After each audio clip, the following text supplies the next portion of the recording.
আসসালামু আলাইকুম, সবাইকে স্বাগত জানাচ্ছি বিডি ফিউজে। আপনাদের সঙ্গে আছি আমি সুরভি দিবা। গাজায় গণহত্যা নিয়ে জাতিসংঘের স্বাধীন তদন্ত কমিশনের সাম্প্রতিক প্রতিবেদন এবং এরপর বিশ্বব্যাপী তীব্র প্রতিক্রিয়া ইসরায়েলি আগ্রাসনের আলোচনায় নতুন মাত্রা যোগ করেছে। কমিশনটি স্পষ্টভাবে ঘোষণা করেছে যে গাজায় ইসরায়েল গণহত্যা চালাচ্ছে। এটি আন্তর্জাতিক অঙ্গনে এক ঐতিহাসিক মুহূর্ত, কারণ জাতিসংঘ নিযুক্ত বিশেষজ্ঞরা প্রথমবারের মতো ইসরায়েলের বিরুদ্ধে আন্তর্জাতিক আইনের সবচেয়ে গুরুতর অভিযোগগুলোর একটি আনুষ্ঠানিকভাবে প্রয়োগ করেছেন। এই ঘোষণার গুরুত্ব এতটাই গভীর যে বিবিসির মতো প্রতিষ্ঠান, যারা দীর্ঘদিন ধরে ইসরায়েল প্যালেস্টাইন সংঘাতে পক্ষপাতদুষ্ট বলে সমালোচিত, তাদের কভারেজে প্রতিবেদনটিকে অগ্রাধিকার দিতে বাধ্য হয়েছে। বিবিসির ব্যতিক্রমধর্মী রিপোর্ট নিয়ে বিস্তারিত জানাচ্ছেন ওয়াহিদ ফারুকী।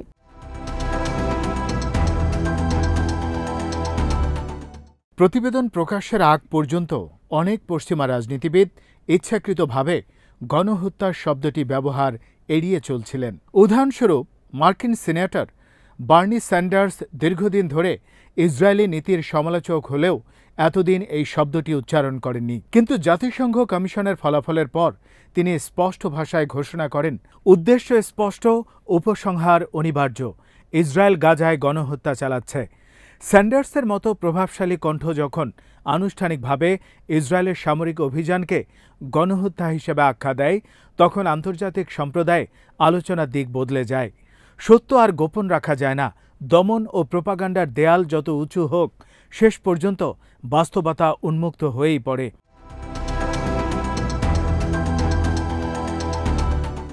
আজ গড়ে প্রতিদিন প্রায় ১০০ জন নিরীহ ফিলিস্তিনি বেসামরিক নাগরিক নিহত হচ্ছেন।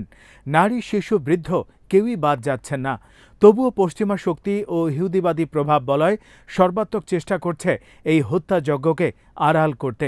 গণমাধ্যমে খবরের বিকৃতি, কূটনৈতিক অজুহাত কিংবা সামরিক তত্ত্বের আড়ালে গোপন করার চেষ্টা চলছেই। কিন্তু সত্যের আলো কখনো চিরকাল ঢেকে রাখা যায় না। ইতিহাস প্রমাণ করেছে, অন্যায় যতই শক্তিশালী হোক না কেন, ন্যায় বিচারের শক্তি শেষ পর্যন্ত বিজয়ী হয়।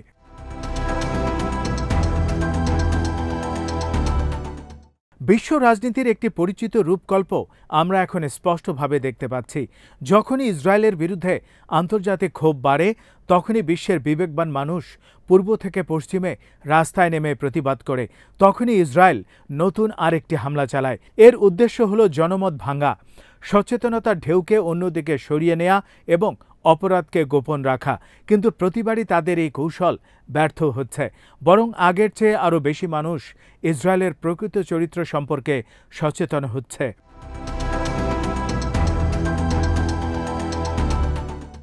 এখন আর দীর্ঘ তালিকা দেওয়ার দরকার নেই। প্রতিটি সৎ ও বিবেকবান মানুষ জানে যে ইসরায়েল একটি গণহত্যাকারী রাষ্ট্র, একটি দুষ্কৃতিকারী রাষ্ট্র। এ সত্য এড়ানোর উপায় নেই। তবুও প্রশ্ন জাগে, এত স্পষ্ট অপরাধ সত্ত্বেও কেন কিছু রাষ্ট্র নীরব?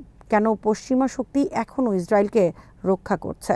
উত্তর খুঁজতে গেলে আমরা সাম্রাজ্যবাদ ও রাজনৈতিক দাসত্বের শিকড়ে পৌঁছে যাই। বিশ্বের বহু রাষ্ট্র এখনও মার্কিন যুক্তরাষ্ট্র ও তার মিত্রশক্তির প্রতি নির্ভরশীল। সেই নির্ভরশীলতা থেকে জন্ম নেয় হীনমন্যতা, যা তাদের সত্যের পক্ষে দাঁড়াতে বাধা দেয়। ফলে দাসত্বগ্রস্ত সমাজগুলো প্রায়শই তাদের অন্তর্নিহিত ক্রোধকে চেপে রাখে এবং অবিচারের বিরুদ্ধে অবস্থান নিতে ভয় পায়। কিন্তু এর বাইরে কিছু সাহসী রাষ্ট্রও আছে।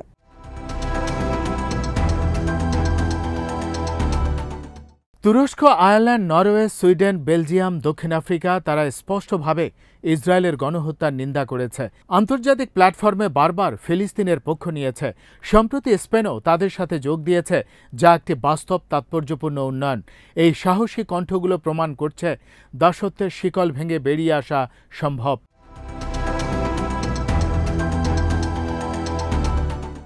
অন্যদিকে বেঞ্জামিন নেতানিয়াহু ক্রমশ বেপরোয়া হয়ে উঠছেন। তিনি অভ্যস্ত হয়ে গেছেন প্রতিটি অপরাধের পর পশ্চিমাদের নীরব সমর্থন পাওয়ার ব্যাপারে।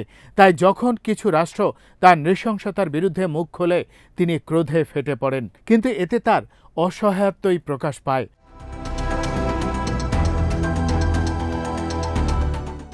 ইতিহাস সাক্ষ্য দেয় ইহুদিরা অটোমান সাম্রাজ্যের সুরক্ষার অধীনে শতাব্দীর পর শতাব্দী শান্তিপূর্ণভাবে বসবাস করেছে। মুসলমানরা তাদের আশ্রয় দিয়েছিল, শহরে বসবাসের সুযোগ দিয়েছিল, এমনকি ইহুদি ধর্মকে সম্মানজনকভাবে স্বীকৃতি দিয়েছিল। খ্রিস্টানদের মতোই মুসলমানরা তাদেরকে ধর্মীয় স্বাধীনতা দিয়েছিল। অথচ আজ সেই একই ইহুদিবাদীরা মুসলমানদের অধিকার অস্বীকার করছে এবং তাদের পবিত্র ভূমি দখল করছে।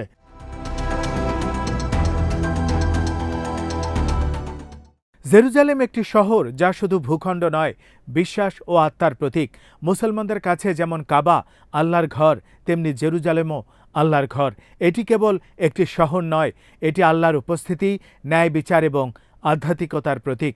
মুসলমানদের বিশ্বাস ইসলাম হলো আল্লাহর চূড়ান্ত বার্তা, তাই জেরুজালেমও ইসলামের বৈধ উত্তরাধিকার।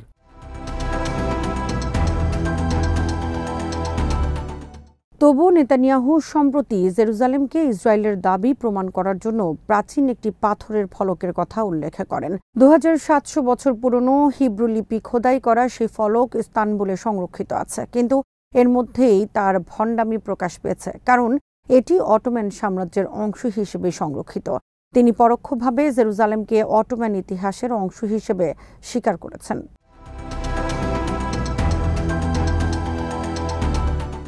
কিন্তু মুসলমান আরব ও তুর্কিদের জেরুজালেমের অধিকার প্রমাণ করতে কোনো প্রাচীন ফলক বা কাগজপত্রের প্রয়োজন নেই। ইতিহাস, বিশ্বাস এবং জীবন্ত বাস্তবতায় যথেষ্ট জেরুজালেম তাদের। নেতানিয়াহু যখন 3000 বছরের টুকরো আঁকড়ে ধরছেন, মুসলমানরা দাঁড়িয়ে আছে জীবন্ত সত্যের উপর।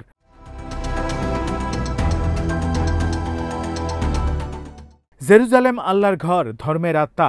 আমরা বিশ্বাস করি একদিন মুসলমানরাই নিশ্চিত করবে যে এই শহরে মুসলিম, খ্রিস্টান ও ইহুদিরা ন্যায় বিচার এবং শান্তির সাথে একত্রে বসবাস করতে পারবে।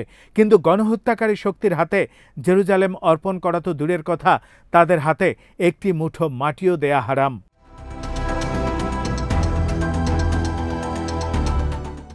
আজকের বাস্তবতা প্রমাণ করছে, সত্য যতই গোপন করা হোক তা বেরিয়ে আসবেই।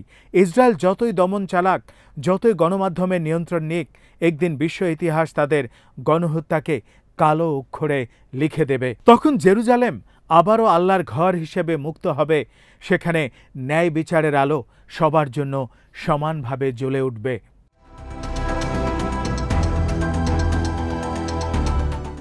আজ এখানেই শেষ করছি। সবাই ভালো থাকুন, সুস্থ থাকুন আর দেখতে থাকুন বিডি ফিউজ। চ্যানেলটি ভালো লাগলে সাবস্ক্রাইব করুন, সংযুক্ত থাকুন আমাদের ফেসবুক পেজে। আল্লাহ হাফেজ।